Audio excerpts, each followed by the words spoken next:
Mari kita belajar framework FiberGo. Pertama-tama kita membuat instance FiberGo-nya terlebih dahulu. Nah, cara mendeklarasikannya seperti ini.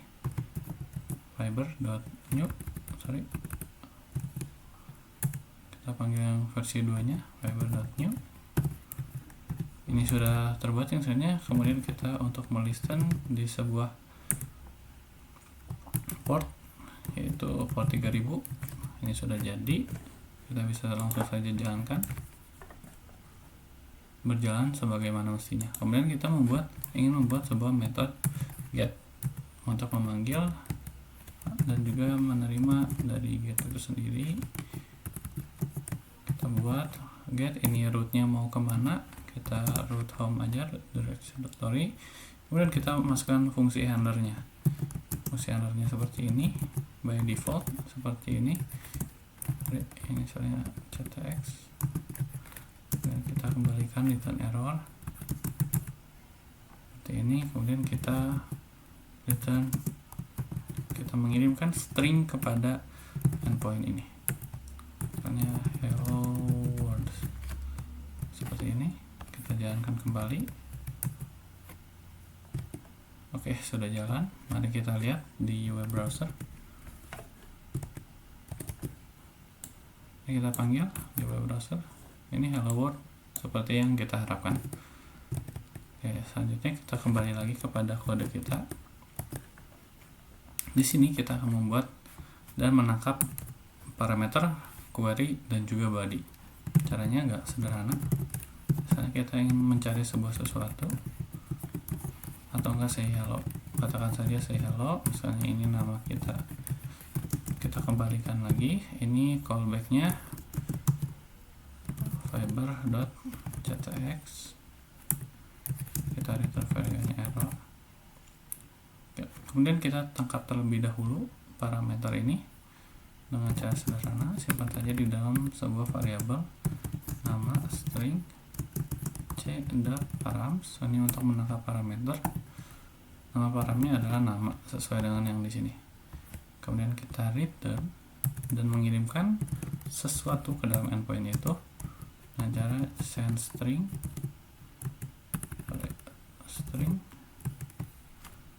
ini printfs, ini untuk memformat. Misalnya kita hello,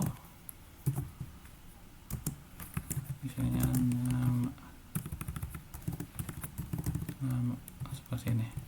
Kita save, kita reload kembali, kita jalankan kembali.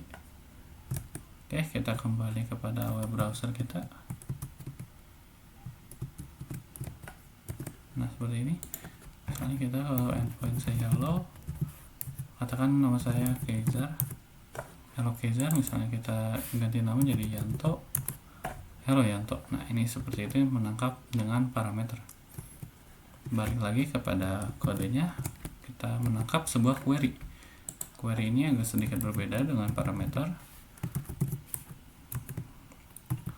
Query tidak perlu menambahkan ini di dalam sebuah endpointnya. Misalnya kita ingin mencari sebuah produk atau enggak minta search,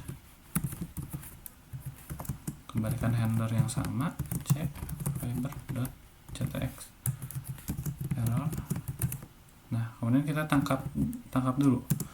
Misalnya search value. Ini sama dengan string, kita tangkap itu menggunakan c.query. Misalnya apa? Misalnya Q, misalnya S untuk search.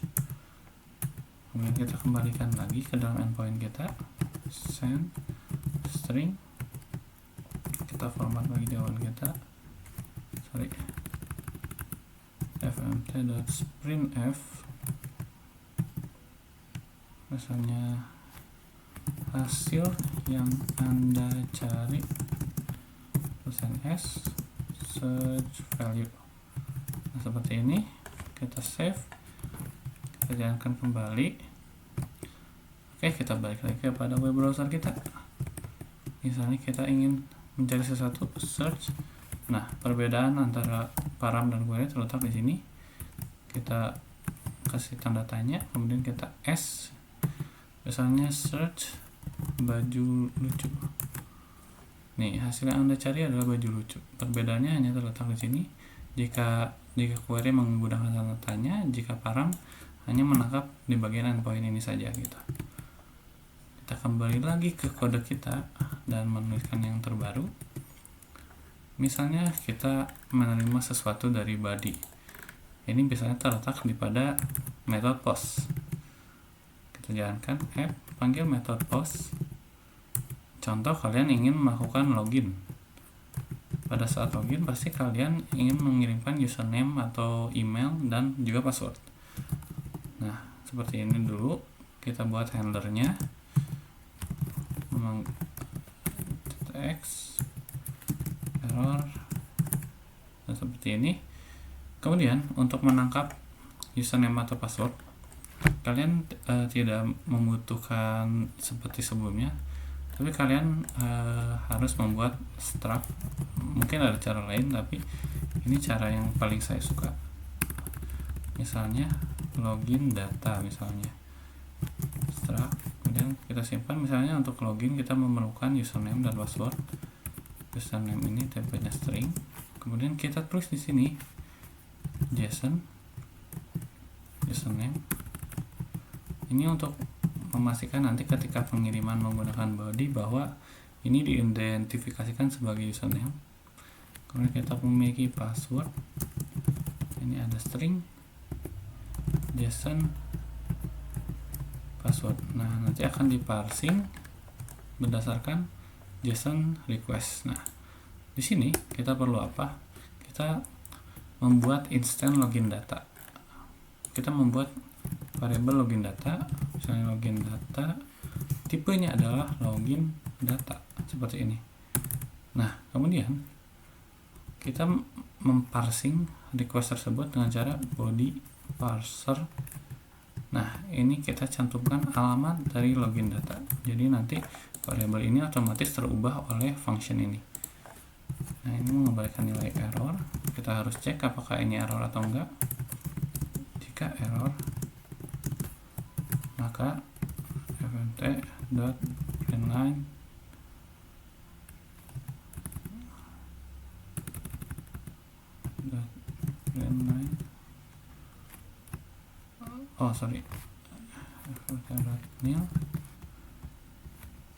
fmt.println error, maka kita kembalikan return send string. Ada yang salah dengan kodemu seperti ini jika ini error ya. Kemudian jika ini berhasil, maka misalnya kita ingin melihat username-nya, return send string. Kemudian ini kita ingin melihat username-nya, login data username. Oke, ini sudah berhasil. Kemudian C. Nah, untuk membuat root post ini kita tidak bisa semena-mena langsung di web browsernya. Kita harus menggunakan tools. Di sini saya menggunakan Postman tools. Nah, di sini kemudian kita menuliskan request kita mau kemana. Tadi ada di localhost, portnya 3000. Kemudian endpointnya ada di login. Nah, seperti ini. Nah, kita kirim body di sini. Nah, kita kirim. Nah, kita tulis di sini. Tadi berdasarkan yang sudah kita parsing, yaitu ada username. Misalnya username siapa? Keza. Dan juga password. Misalnya 123. Kita kirim ke endpoint. Jangan lupa ini ganti menjadi post. Kirim.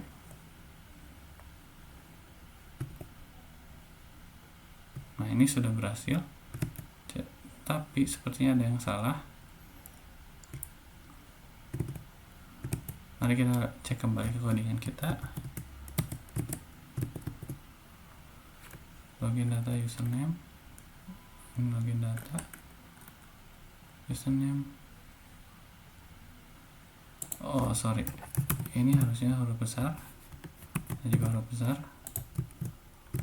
Kita kembali di sini, kita harus kembali username. Nah, seperti ini. Ini untuk mengkategorikan bahwa variabel itu adalah public. Kemudian kita kembali lagi ke Postman, kemudian kita kita reload terlebih dahulu codingan kita reload. Oke, sudah berhasil. Kita kembali ke Postman, kita kirim kembali. Nah, ini muncul dan ini sudah berhasil. Kita berhasil menangkap data menggunakan body dan juga menggunakan metode post. Kemudian kita balik lagi ke kode kita. Selanjutnya kita akan membuat contoh aset static root. Jadi nanti ketika kalian punya aplikasi, pasti kalian punya yang namanya image atau apapun, dan itu letaknya di static. Contoh, saya memiliki folder aset, di sini punya sebuah gambar, dan saya ingin orang-orang bisa mengakses gambar ini. Caranya sederhana, teman-teman cukup klik app.static. Ini adalah rootnya, misalnya seperti ini. Misalnya image, kalian punya image atau profil, dan ini adalah alamat atau directory di mana kalian menyimpan aset itu gitu. Dalam contoh ini saya di folder aset, kemudian kita save dan kita reload kembali. Sudah jalan. Kemudian kita balik lagi ke web browser. Nah, kemudian kita klik image sesuai dengan nama filenya, image _mcu.png. Oke, ini tidak bisa ternyata. Apakah ada yang salah? Sorry, itu bukan image tapi profil.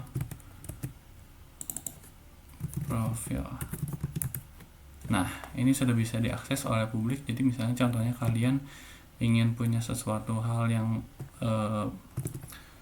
membagikan gambar ataupun menampilkan gambar seperti foto profil dan lain-lainnya gitu. Dan kita kembali ke kode program kita masih punya satu hal yang akan kita lakukan, yaitu memberikan respon JSON. Nah, jadi respon JSON ini sangat penting. Jadi nanti aplikasi kita bisa digunakan oleh front end untuk bertukar data menggunakan JSON. Sebelumnya kita sudah membuat ini, kita akan memanfaatkan ini dengan mengirimkan JSON. Contohnya adalah ketika kita ingin mengirimkan data message bahwa ini tuh sudah berjalan, dan juga statusnya apa, dan juga kita ingin memberikan feedback berupa data user yang diberikan. Nah, ini adalah kita mengirimkan sebuah string, tapi kalau kita ingin mengirimnya sebagai JSON, cukup mudah, c.json seperti ini. Tapi ada satu hal yang perlu kalian lakukan, yaitu membuat mapping, kemudian fiber.map. Nah, seperti ini. Kemudian kita seperti ini. Apakah seperti ini? Ya, seperti ini. Nah, kemudian kalian ketik ini key-nya, yaitu misalnya kalian mengirimkan message-nya berhasil login, misalnya seperti itu. Kemudian kalian selanjutnya adalah status, misalnya statusnya adalah 200. Kemudian kalian akan mengirimkan datanya adalah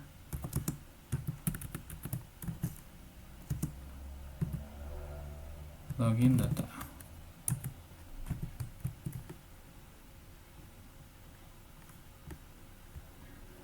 Sorry, ini ada yang salah.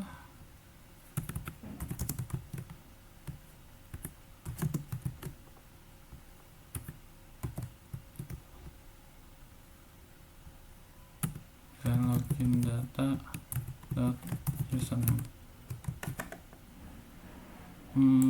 Kelihatannya ada yang salah, teman-teman.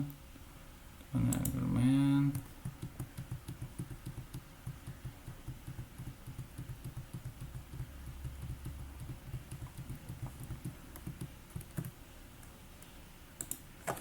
Sorry, sepertinya ada yang salah di sini. Nah, seperti ini harusnya teman-teman. Kita buat status 200 message misalnya adalah berhasil login, kemudian kita mengirimkan datanya adalah login data. Nah, misalnya seperti ini, walaupun ini bukan best practice mengirimkan data login kembali. Nah, kemudian kita run kembali, kemudian kita menggunakan Postman lagi. Nah, untuk mengirimkan data, apakah benar data yang dikirim kita itu akan direspon menjadi data JSON? Nah, seperti ini nanti hasilnya. Selamat, teman-teman sudah berhasil bisa membuat API sederhana menggunakan Fiverr.go. Komen buat teman-teman untuk merekomendasikan apalagi yang saya bisa ajarkan kepada teman-teman. Nanti akan saya buatkan videonya. Terima kasih.